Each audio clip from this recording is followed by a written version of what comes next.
Hello students, welcome back to your channel Kant maths. आज हम class 10th के बच्चों के एग्जाम्स पास आ रहे हैं। 21 मार्च को आप सभी का एग्जाम है, तो हम आपके लिए एक एक चैप्टर करके जो सबसे मोस्ट इंपॉर्टेंट टॉपिक्स हैं सिर्फ वो कराएंगे, बिना किसी फालतू की चीज के। हम सिर्फ और सिर्फ आपको इंपॉर्टेंट टॉपिक्स कराएंगे, ठीक है। चलो अब हम स्टार्ट करते हैं। इसमें मैं आपको बता देता हूँ हमारी अप्रोच क्या रहेगी। हम पहले एचसीएफ एलसीएम सीखेंगे, थोड़ा बहुत एचसीएफ एलसीएम 1 मार्क्स आप वहां से जुटा सकते हैं। फिर एक मोस्ट इंपॉर्टेंट क्वेश्चन 3 नंबर जिसमें आते हैं proof under root 3 is a irrational number, ठीक है। चलो अब स्टार्ट करता हूं। चलो जी, ठीक है। चलो पहले मैं बता देता हूं एचसीएफ एंड एलसीएम, ठीक है। एचसीएफ की फुल फॉर्म और एलसीएम की फुल फॉर्म हम नहीं बताएंगे, आप सब बताऊंगा। एक कमेंट में डीएम कीजिए, मैसेज कीजिए। चलो जी, मान लीजिए एक नंबर है, जैसे मान लो 12, 15 और 21 है। ये 3 नंबर दे रखे हैं, ठीक है। इनका हमने इनका एलसीएम निकालना है और एचसीएफ निकालना है। कैसे निकालते हैं देखो, सबसे पहले इन तीनों की प्राइम फैक्टराइजेशन कर लो। इतना तो सबको आता ही होगा, ठीक है। ये 12, ठीक है। और यहाँ पे हम फिर निकालेंगे एक बार 15 का और फिर एक बार हम निकालेंगे 21 का, ठीक है। चलो देख लो, 2 के टेबल में 12 कितने पे आ गया, 6 पे। 2 के टेबल में 6 कितने पे आ गया, 3 पे। और 3 पे ये आ गया 1 पे, ठीक है। 15 ये हमारा 3 के टेबल में आ गया 5 पे और 5 आ गया 1 पे, ठीक है। चलो जी, 21 को कर दो 3 के टेबल में 7 आ गया 1 पे, ठीक है। अब बस क्वेश्चन खत्म। यहाँ पे लिख लो कि हमने 12 को क्या लिखा है, 2 इंटू 2 इंटू 3, ठीक है। और इसमें हमने 15 को क्या लिखा है, 3 इंटू 5। और हमारा 21 क्या है, 3 इंटू 7। 3 इंटू 7। सबसे पहले हम देखते हैं एचसीएफ। सबसे पहले हम देखेंगे एचसीएफ। एचसीएफ में कुछ नहीं है, देखो इसमें कॉमन फैक्टर क्या है, कॉमन फैक्टर है 3, मतलब हाईएस्ट कॉमन फैक्टर ऊपर नीचे तीनों में देखना है। ऐसे नहीं कि सिर्फ इन दोनों में देख लो, तीनों में देखो कॉमन क्या है। तीनों में कॉमन है सर 3, तो आंसर क्या हुआ हमारा 3। एचसीएफ कितना आ गया हमारा 3, ठीक है। अब बचा एलसीएम। सर एलसीएम कैसे निकालेंगे, और मैं बता रहा हूँ बार बार, इंपॉर्टेंट क्वेश्चन है ये, ठीक है। 1 या 2 नंबर का एमसीक्यूज में आपको जरूर दिखेगा, ठीक है। एचसीएफ हमने सीख लिया। एचसीएफ कैसे निकालते हैं, पहले हमने सबसे पहला स्टेप प्राइम फैक्टराइजेशन करनी है। जब प्राइम फैक्टराइजेशन हो जाए फिर ऐसे लिखो, फिर इन तीनों में से या 2 जितने भी नंबर दिए होंगे सब में से कॉमन देखो और कॉमन को उठा के यहाँ लिख दो। एचसीएफ हमारा डन। अब एलसीएम। एलसीएम देखो जितने नंबर बच गए पहले इन सभी को लिखो।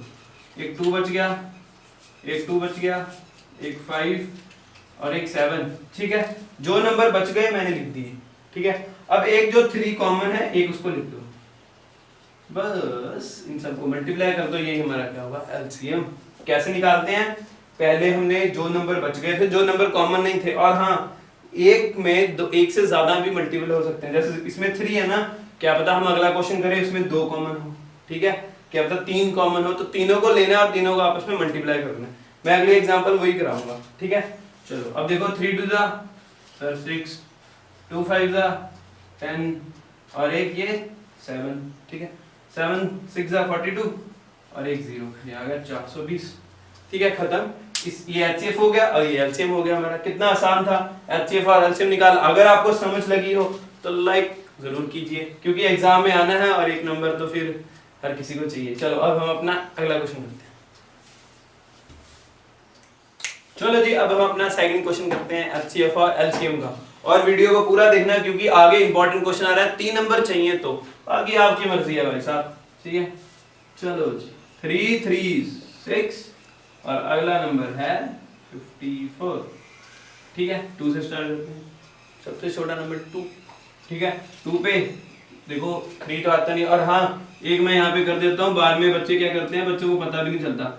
मैं ऑफलाइन क्लासेस लेता हूँ ना, मेरे पास है कई उल्लू जिनको ये भी नहीं पता कि ये कैसे होता है, तो मैं बता देता हूँ। इसको 2 से डिवाइड कर लो साइड में अगर नहीं पता चल रहा, ठीक है। ये देखो यहाँ से 2 से डिवाइड करोगे कितना आएगा, 2 पे 1, एक माइनस किया 12 और एक 13, 13 आता नहीं है, 12 आ गया 6 पे, 1 और 16 और 16 आ गया हमारा 8 पे, 168, ठीक है। ये ऐसे आया। और अगर आप क्रॉस चेक करना चाहते हो तो इनको मल्टीप्लाई करके ये नंबर आएगा, ठीक है। चलो आगे चलते हैं। 2 पे, 2 के टेबल में 16, 8 पे 4 84, 2 पे 8 4 पे 2 42, 2 पे 21, 3 पे 7 7 पे 1, ठीक है। ये हो गया 3 3 6। अब 54, ये देखो 2, ठीक है, 2 के टेबल में ये आएगा 54, फिर हम इधर डिवाइड करेंगे सर 54 2 पे, ठीक है, 4 आ गया 2 पे, 8 माइनस 14 आ गया 7 पे, तो कितना आ गया सर 27 आ गया। 27 को 2 से मल्टीप्लाई करो क्या है 54 ही आएगा। आगे चलते हैं सर, 3 को किया 9, फिर 3 से 3 फिर 1, खत्म, ठीक है। इसको नोट डाउन करो, फिर मैं इधर इस साइड करता हूँ। बड़ा ही आसान टॉपिक है और 1 नंबर तो इसमें से जाना नहीं चाहिए, छूट ना पाए। HCF LCM है, अब मेहनत के दिन है, डेली अगर 1 घंटा भी मैथ्स पे लगा रहे हो ना, जो बच्चे वीक हैं वो भी कर लेंगे। अगर हमारी लगातार वीडियोस आप देख रहे होंगे तो हम एक जो इंपॉर्टेंट टॉपिक सारे कवर करेंगे, ठीक है। चलो अब यहाँ पे मैं 3 3 6 को क्या लिख सकता हूँ, देखो 3 3 6 2 इंटू 2 इंटू 2 इंटू 2 1 2 3 4 फिर 3 इंटू 7, ठीक है। फिर अगला नंबर क्या है मेरा 2 इंटू 3 इंटू 3 इंटू 3 इंटू क्या सर 3 तो है 1 2 3। चलो जी, और ये मैंने किसको लिखा है 54 को। ये कॉमन देखो, 2 यहाँ से कॉमन, 3 यहाँ से कॉमन। अब मैंने कहा था ना अगला क्वेश्चन बताऊंगा, ये देखो अब इसमें कॉमन 2 आ गए, मतलब HCF क्या होगा सर, अब तो 2 कॉमन आ गए, तो दुविधा हो गई 2 कॉमन आ गए, तो क्या हुआ देखो, एक नंबर यहाँ से उठा लो और एक नंबर ये 3 2 6। HCF कितना आ गया 6, ठीक है। अब LCM, अब सबसे पहले LCM कैसे निकालते हैं, सबसे पहले जो नंबर्स बच गए उनको लिखो। ये देखो 2, ठीक है, फिर 2 फिर 2 फिर 7 फिर 3 फिर 3 लिख दिया। इसके बाद में क्या लिखना है, इसके बाद में देखो जो जो कॉमन है मैंने ले लिया, 2 एक बार था 2 और ये 3 भी एक बार, बस इनको मल्टीप्लाई करो आपका आंसर है 2 2 4 4 2 8, ठीक है। ये 7 होगा 3 3 9 9 3 हो गया, ठीक है। 3 3 9 9 3 27, एक 2 यहाँ पे और बचा 2 16। इसको मल्टीप्लाई करके एलसीएम का जो भी आंसर होगा उसको बस मल्टीप्लाई करना है। कमेंट बॉक्स में मैसेज जरूर करना ताकि पता चले कि आप कितना इंटरेक्ट करते हो सर से, ठीक है, और ये भी कितना आपको समझ आ रही है नहीं आ रही है, ठीक है। और क्या अभी तक अगर कमेंट नहीं किया तो 2 मिनट वीडियो को पॉज करके मल्टीप्लाई करके अभी कमेंट करो, ठीक है। चलो इसके बाद में एचसीएफ एलसीएम का टॉपिक खत्म। अब 1-2 क्वेश्चन जो छोटे छोटे से हैं वो देखते हैं, फिर हम चलेंगे √3 रैशनल नंबर। चलो पहले स्क्रीनशॉट लो। चलो जी, अब आपके स्क्रीन के सामने है अगला क्वेश्चन, टेंटेड है पूरा 1 करोड़ रुपए।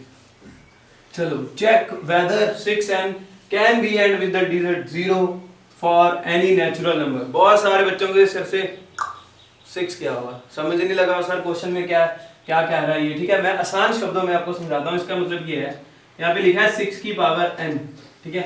इसने बोला है कि क्या आप चेक करके हमें बताओ वो n की कौन सी वैल्यू होगी अगर हम जैसे n की पावर क्या करते हैं, मान लो n की पावर मैंने 2 कर दी, मतलब 6 की पावर 2 कर दी, तो वो पावर क्या होगी कि इसको जब मैं मल्टीप्लाई करूं तो लास्ट में क्या आ जाए, लास्ट में आ जाए 0। जैसे ये है 6 × 6 कितना आ गया 36। अभी 2 लेने से लास्ट में डिजिट में 6 नहीं 0 नहीं आया, इसका मतलब n की वैल्यू 2 तो नहीं हो सकती। सर अगर नहीं हो सकती तो फिर n की वैल्यू क्या लें, एक एक करके पुट करनी पड़ेगी? नहीं, बिल्कुल भी नहीं। चलो पहले तो हम केस देखते हैं कि किसी भी नंबर में लास्ट में 0 आती कब है।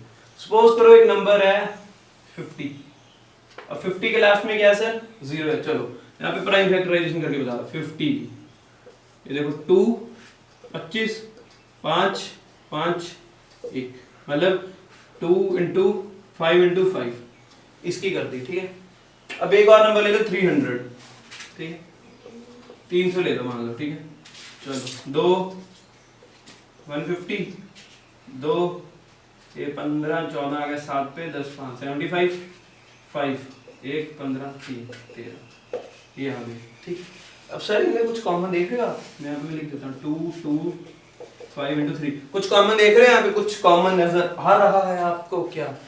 ध्यान से देखो इस सवाल को, ये देखो इसमें भी 2 है, इसमें भी 5 है, मतलब कि 2 2 5 5, मतलब जोन सा भी कोई सा भी दुनिया का आप नंबर उठा लो जिसके लास्ट में 0 है, उसके फैक्टर में से एक फैक्टर 2 और एक फैक्टर 5 होगा ही होगा। चलो जी कल्याण स्वाहा, एक नंबर बटोर लिया हमने। ठीक है, कैसे कि जब भी कोई नंबर आपसे पूछे आप उसका प्राइम फैक्टराइजेशन कर दो, अगर तो उसके फैक्टर में 2 और 5 दोनों हुए फिर तो हम कह देंगे कि हाँ जी ये तो 0 से एंड होगा। लेकिन अगर उसके प्राइम फैक्टर में 0 2 और 5 है ही नहीं, इसका मतलब वो कभी 0 पे खत्म ही नहीं होगा। भाई साहब उठा लो, ये देखो 6 है, 6 को तोड़ के आप लिख सकते हो 3 की पावर 2 और ऊपर आ गया n। अब देखो इसके फैक्टर में 2 है, इसके फैक्टर में 2 है, बहुत सारे बच्चे देखो 2 है, लेकिन यहाँ पे 5 नहीं है। मैंने भी क्या बोला, 0 में एंड वो होगा जिसमें 2 भी हो और 5 भी हो, 2 भी हो और 5 भी हो, लेकिन यहाँ पे 2 तो है। मैं टोटली एग्री विद यू, 2 तो है लेकिन यहाँ पे 5 नहीं है। इसका मतलब ये नंबर कभी भी n की वैल्यू जो मर्जी ले लो, मैं कहता हूँ 10 ले लो, 1000 ले लो, जब मर्जी ले लो, कभी आएगी नहीं। ठीक है, कभी भी इसकी वैल्यू 0, लास्ट में डिजिट 0 कभी भी नहीं आएगा। ठीक है, इसी के साथ ये क्वेश्चन खत्म। चलो जी अब हम चलते हैं अपने एक अगले क्वेश्चन की, और उसके बाद में आ रहा है 3 नंबर आ रहे हैं। चलो जी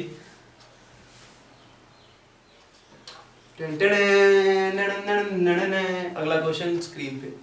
चलो जी, चेक वेदर, वैसे तो ये बहुत कम एग्जाम में रेयर ही आता है, लेकिन अगर आ गया तो फिर सर फिर चलो check weather 7 into 11 into 13 plus 13 and 7 into 6 into 5 into 4 into 3 into 2 into 1 plus 5 are composite number। ये चेक करके बताना है। ठीक है, क्या चेक करके बताना है, 7 into 11 into 13 plus 13, 7 into 6 into 5 into 4 into 3 into 2 into plus 1, ये बताना है क्या ये कॉम्पोजिट नंबर है। अब सबसे पहली बात उठती है कि ये सर कॉम्पोजिट नंबर क्या है। कॉम्पोजिट नंबर क्या होते हैं सर, देखो कॉम्पोजिट नंबर क्या होते हैं कि जैसे मान लो आप प्राइम नंबर है, ठीक है, प्राइम नंबर क्या होते हैं, प्राइम नंबर वो होते हैं जो ही सिर्फ अपने टेबल पे आते हैं या किसी के टेबल में नहीं आते, मतलब सिर्फ और सिर्फ या तो 1 के टेबल में आएंगे या सिर्फ अपने टेबल में। जैसे 5, जैसे 5, अब 5 सिर्फ अपने टेबल पे आता है, 5 1 5, या वो आएगा 1 के टेबल में 1 into 5 5, और किसी के टेबल में 5 आता है नहीं आता सर, 5 नहीं आता। जैसे नंबर हो गया 3, अब 3 3 के टेबल में आता है और 1 के टेबल में आता है, बात खत्म। अब जैसे 9, क्या 9 एक प्राइम नंबर है, नहीं है सर, क्योंकि 9 तो 3 के टेबल में भी आता है, 9 अपने टेबल में भी आता है, 1 के टेबल में आता है, कितने फैक्टर हो गए 3, इसका मतलब ये प्राइम नंबर नहीं है। तो सर फिर 9 क्या है, मुझे 9 ही कॉम्पोजिट नंबर है, 9 ही क्या है, 9 ही कॉम्पोजिट नंबर है। क्वेश्चन सुना, चलो अब इसको सॉल्व कर लो। ये देखो यहाँ पे मैं लिखता, वो आपने खुद करना है, ये मैं कराऊंगा, ठीक है, वो आपके लिए। ठीक है, अब देखो 13 30 मैंने ले लिए कॉमन, अंदर क्या बचा 7 into 11 plus 1, ठीक है, 13 अंदर 11 into 7 77, 77 plus 1 78। अब मुझे ये बताओ क्या 78 एक प्राइम नंबर है। ये देखो ये 2 के टेबल में भी आएगा, शायद 4 में भी आए, 78 में भी आएगा, 1 में भी आएगा, 4 तो सर इसके फैक्टर हो गए, 4 तो इसके फैक्टर हो गए। क्या 78 एक प्राइम नंबर है, नहीं सर। अगर प्राइम नंबर नहीं है तो क्या है सर, कॉम्पोजिट नंबर। लेकिन सर मल्टीप्लाई करके तो देखो, जरूरत क्या है, देखो 8 3 24, तो लास्ट में 4 भी तो आ रहा है। अब 4 कौन सा एक प्राइम नंबर है, वो भी तो कॉम्पोजिट नंबर ही है। तो कुल मिला के ये नंबर क्या हो गया, एक कॉम्पोजिट नंबर। ठीक है, कॉम्पोजिट नंबर वो नंबर होते हैं जो प्राइम नंबर नहीं होते। ठीक है, चलो जिस घड़ी का आपको था इंतजार वो घड़ी अब आ गई सो आ गई। चलो अब हम प्रूव करेंगे कि √3 इज अ रैशनल नंबर। चलो आ गई वो घड़ी, आ गई proof √3 is a irrational number. आ गई है जी वो घड़ी। ठीक है, घड़ी जो आपने पहन रखी है, नहीं सर, √3 इरेशनल प्रूफ करने वाली घड़ी आ गई। ठीक है, चलो जी सबसे पहला स्टेप बहुत सारे बच्चों को आता है, लेकिन उनके फिर भी मार्क्स कट जाते हैं। क्यों कट जाते हैं, क्योंकि बच्चे क्या करते हैं कि वो स्टेप्स लिखते नहीं। हम लिखेंगे सर। देखो सबसे पहला स्टेप, लेट √3 इज अ ओ हो रैशनल नंबर। मान लीजिए √3 ये रैशनल नंबर है, हमने मान लिया √3 क्या है, एक रैशनल नंबर है। सर रैशनल नंबर मतलब रैशनल नंबर यही कि √3 अगर रैशनल नंबर है तो हम इसको p/q की फॉर्म में लिख सकते हैं। यही होता है ना रैशनल नंबर। रैशनल नंबर क्या होता है, जिनको हम p/q की फॉर्म में लिख सकते हैं। Where p and q are integers and are co-prime and co-prime। co-prime क्या होता है सर? अरे कुछ नहीं बच्चों, जिसका भी HCF 1 होता है ना, जिनका कॉमन फैक्टर कुछ नहीं होता, ठीक है। जैसे मान लो यहाँ पे मैं एक नंबर लिख दूं 3 और एक 4 लिख दूं, इन दोनों में कुछ कॉमन है? कुछ भी नहीं है, तो इनका HCF क्या होगा 1। और जिनका HCF 1 होता है वह नंबर कौन से होते हैं? को-प्राइम्स। वाह, ठीक है। अब ये क्या है? को-प्राइम। ये प्रूफ अगर हम मान लो मैंने जो जितने भी रैशनल नंबर होते हैं उनका HCF 1 होता है, मतलब वो को-प्राइम्स होते हैं। अगर को-प्राइम होता है इसका मतलब इसका भी फैक्टर एक ही होना चाहिए, इसका भी HCF क्या होना चाहिए? 1 होना चाहिए। अब देखते हैं आगे क्या होता है। चलो इधर क्यों मल्टीप्लाई में उधर जाके डिवाइड, सॉरी इधर डिवाइड उधर जाके मल्टीप्लाई, ये आ गया। ये मान लो अपनी टेंशन है पहली equation, squaring both side, squaring both side. बहुत इंपॉर्टेंट क्वेश्चन है भाई साहब, बहुत, ठीक है। ये स्क्वायर से ये रूट कट गया, यहाँ पे आ गया 3q² is equal to p²।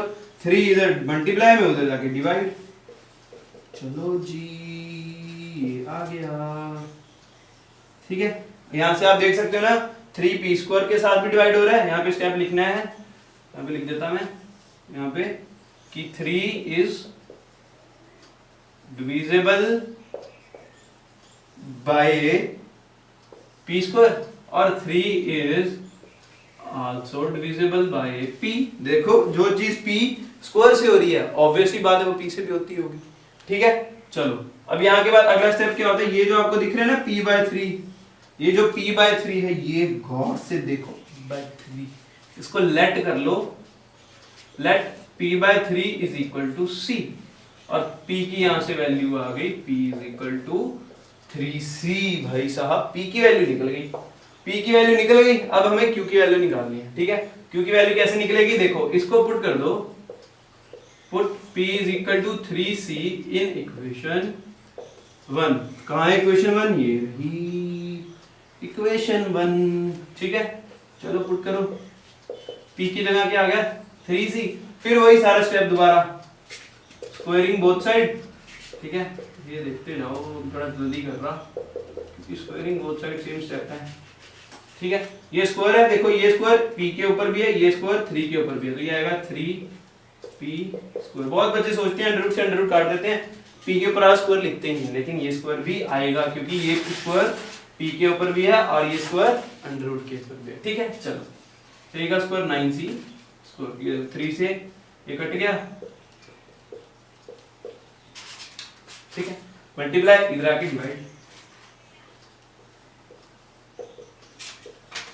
हो घड़ी आ गई आ गई। चलो यहाँ से c की वैल्यू, ठीक है। अब देखो सेम वही step, 3 is divisible by p², also 3 is divisible by p। फिर वही स्टेप, ठीक है। अब ये जो है इसको मान लो, ठीक है। ओ हो यहाँ पे q है यार, यहाँ पे q है, यहाँ पे q है, मैं सोचूं फिर p आ गया, ठीक है। यहाँ पे q है, ये देखो यहाँ पे वैल्यू, यहाँ पे भी q है, ये देखो 3q है। p की जगह तो हमने लिखा है ना, एक तो आप बोल भी नहीं सकते ऐसे पीछे से सर वो गलत लिख दिया आपने, ये भी नुकसान है इस चीज का, ठीक है।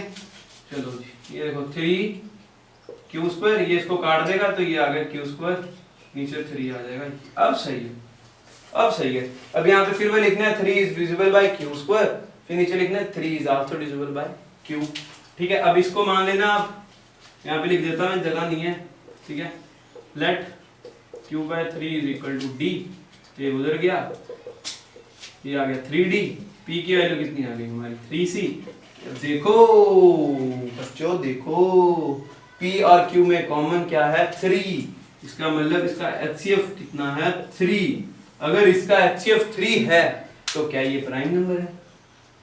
गलत बात सर, को प्राइम तो वो होते हैं जिनका HCF 1 हो। अगर इसका HCF 1 है ही नहीं, इसका मतलब ये को प्राइम है ही नहीं, और अगर ये को प्राइम है ही नहीं तो ये रैशनल नंबर है ही नहीं, अगर ये रैशनल नंबर है ही नहीं तो ये क्या है, ये रैशनल नंबर है। देख रहे हो, यही नंबरों का कमाल होता है, इसी को कहते हैं नंबरों के साथ खेलना। ठीक है, देखो देखो देखो देखो देखो, ध्यान से समझ लगाना। को प्राइम मतलब जिसका HCF होता है 1, हमने प्रूव कर दिया HCF कितना है 3। अगर HCF 3 है तो क्या ये को प्राइम हुआ? नहीं। अगर ये को प्राइम नहीं है, क्या ये रैशनल नंबर हुआ?